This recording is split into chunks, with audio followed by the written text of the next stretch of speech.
Hello friends, स्वागत है आप सभी का अपने चैनल फ्यूचर बोर्ड में। तो दोस्तों, आज के इस वीडियो में मैं बताने वाला हूं क्लास 12th बायोलॉजी का काफ़ी इंपॉर्टेंट क्वेश्चन जो हर साल बोर्ड एग्जाम में पूछे जाते हैं। तो इस वीडियो को शुरू से अंत तक देखिएगा। इस वीडियो को कहीं से स्किप मत कीजिएगा और इस चैनल पर नया चैनल को सब्सक्राइब कीजिएगा और वीडियो को लाइक जरूर कीजिएगा। तो चलिए स्टार्ट करते हैं आज का वीडियो। तो दोस्तों, यहाँ पे आपका पहला नंबर प्रश्न है, मिनीमाटा रोग किसके कारण होता है। आपका क्वेश्चन है, मिनीमाटा रोग किसके कारण होता है, बताइए कमेंट करके किसके कारण होता है। याद रखिएगा, मिथाइल मरकरी के कारण से होता है। किसके कारण से होता है, तो मिथाइल मरकरी के कारण से होता है, जो कि यहाँ पे आपका ए ऑप्शन राइट आंसर होगा। आगे बढ़ते हैं अगले नंबर प्रश्न को। तो दोस्तों, यहाँ पे आपका अगला नंबर प्रश्न है, आरएनए में कौन सा शर्करा पाया जाता है। आपका क्वेश्चन है, आरएनए में कौन सा शर्करा पाया जाता है। तो याद रखिएगा, कौन सा पाया जाता है, तो राइबोज पाया जाता है। कौन सा शर्करा पाया जाता है, तो राइबोज शर्करा पाया जाता है, जो कि यहाँ पे आपका बी ऑप्शन राइट आंसर होगा।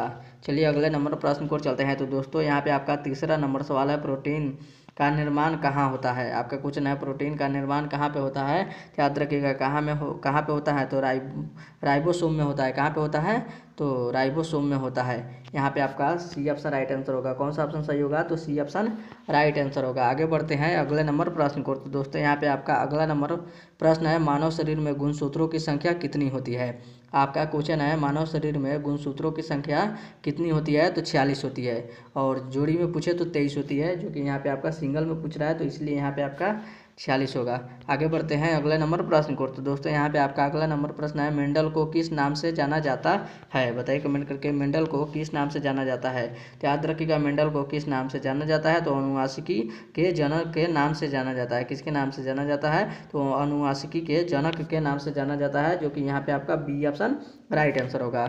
आगे बढ़ते हैं अगले नंबर प्रश्न को। तो दोस्तों, यहाँ पे आपका अगला नंबर प्रश्न है, पौधे में प्रकाश संश्लेषण कहाँ होता है। बताइए कमेंट करके, पौधे में प्रकाश संश्लेषण कहाँ पे होता है। तो याद रखिएगा, पौधे में प्रकाश संश्लेषण कहाँ पे होता है, तो यहाँ पे आपका कहाँ पे होता है, तो क्लोरोप्लास्ट में होता है। कहाँ पे होता है, तो क्लोरोप्लास्ट में होता है, जो कि यहाँ पे आपका बी ऑप्शन राइट आंसर होगा। आगे बढ़ते हैं अगले नंबर प्रश्न को। तो दोस्तों, यहाँ पे आपका अगला नंबर प्रश्न है, किसमें परागकण का निर्माण होता है। आपका क्वेश्चन है, किसमें परागकण का निर्माण होता है। तो याद रखिएगा, पराग कोश में होता है। किसमें होता है, तो पराग कोश में होता है, जो कि यहाँ पे आपका ए ऑप्शन राइट आंसर होगा। आगे बढ़ते हैं अगले नंबर प्रश्न को। तो दोस्तों, यहाँ पे आपका अगला नंबर प्रश्न है, रक्त का लाल रंग किसके कारण होता है। आपका क्वेश्चन है, रक्त का लाल रंग किसके कारण होता है। तो याद रखिएगा, किसके कारण होता है, तो हीमोग्लोबिन के कारण रक्त लाल दिखाई देता है, इसलिए यहाँ पे आपका बी ऑप्शन राइट आंसर होगा। कौन सा ऑप्शन सही होगा, तो बी ऑप्शन राइट आंसर होगा। आगे बढ़ते हैं अगले नंबर प्रश्न को। तो दोस्तों, यहाँ पे आपका अगला नंबर प्रश्न है, मानव हृदय में कितने कक्ष होते हैं। आपका क्वेश्चन है, मानव हृदय में कितने कक्ष होते हैं। याद रखिएगा, 4 कक्ष होते हैं। कितने होते हैं, तो 4 कक्ष होते हैं। आगे बढ़ते हैं अगले नंबर प्रश्न को। तो दोस्तों, यहाँ पे आपका अगला नंबर प्रश्न है, इंसुलिन किस ग्रंथि से स्रावित होता है। आपका क्वेश्चन है, इंसुलिन किस ग्रंथि से स्रावित होता है। बताइए कमेंट करके, किस ग्रंथि से स्रावित होता है। तो याद रखिएगा, पैक्रियास के ग्रंथि से स्रावित होता है। किससे होता है, तो पैक्रियास के ग्रंथि से स्रावित होता है, जो कि यहाँ पे आपका बी ऑप्शन राइट आंसर होगा। आगे बढ़ते हैं अगले नंबर प्रश्न को। तो दोस्तों, यहाँ पे आपका अगला नंबर प्रश्न है, पौधे में जल का परिवहन किसके द्वारा होता है। आपका क्वेश्चन है, पौधों में जल का परिवहन किसके द्वारा होता है।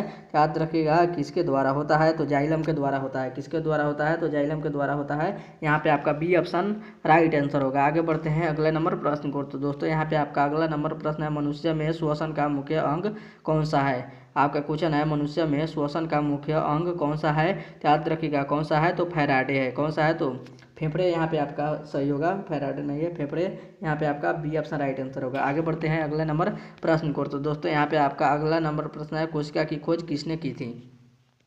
बताइए कमेंट करके, कोशिका की खोज किसने की थी। तो याद रखिएगा, रॉबर्ट हुक ने की थी। किसने की थी, तो रॉबर्ट हुक ने की थी, जो कि यहाँ पे आपका बी ऑप्शन राइट आंसर होगा। कौन सा ऑप्शन सही होगा, बी ऑप्शन राइट आंसर होगा। आगे बढ़ते हैं अगले नंबर प्रश्न को। तो दोस्तों, यहाँ पे आपका अगला नंबर प्रश्न है, एंजाइम का मुख्य कार्य क्या है। बताइए कमेंट करके, एंजाइम का मुख्य कारण क्या है। बताइए कमेंट करके, मुख्य कार्य क्या है। याद रखिएगा, मुख्य कार्य क्या है, तो रासायनिक क्रियाओं को तेज करना। क्या है, तो रासायनिक क्रियाओं को तेज करना। यहाँ पे आपका बी ऑप्शन राइट आंसर होगा। आगे चलते हैं अगले नंबर प्रश्न को। तो दोस्तों, यहाँ पे आपका अगला नंबर प्रश्न है, मानव शरीर में सबसे बड़ा अंग कौन सा है? बताइए कमेंट करके। मानव शरीर में सबसे बड़ा अंग कौन सा है? तो याद रखिएगा कौन सा है, तो त्वचा है। कौन सा है? तो त्वचा है, जो कि यहाँ पे आपका बी ऑप्शन राइट आंसर होगा। आगे बढ़ते हैं अगले नंबर प्रश्न को। तो दोस्तों यहाँ पे आपका अगला नंबर प्रश्न है, रक्त का थक्का जमाने में कौन मदद करता है? आपका क्वेश्चन है, रक्त का थक्का जमाने में कौन मदद करता है? तो याद रखिएगा कौन मदद करता है, तो प्लेटलेट्स मदद करता है। कौन मदद करता है? तो प्लेटलेट्स मदद करता है, जो कि यहाँ पे आपका सी ऑप्शन राइट आंसर होगा। आगे बढ़ते हैं अगले नंबर प्रश्न की ओर।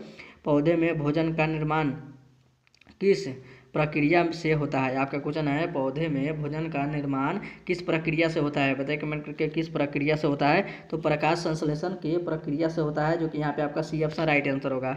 आगे बढ़ते हैं अगले नंबर प्रश्न को। तो दोस्तों यहाँ पे आपका अगला नंबर प्रश्न है, डीएनए कहाँ पाया जाता है? बताइए कमेंट करके, डीएनए कहाँ पाया जाता है? तो नाभिक में पाया जाता है। कहाँ पे पाया जाता है? तो नाभिक में पाया जाता है, जो कि यहाँ पे आपका डीएनए कहाँ पाया जाता है? तो नाभिक में पाया जाता है, जो कि यहाँ पे आपका बी ऑप्शन राइट आंसर होगा।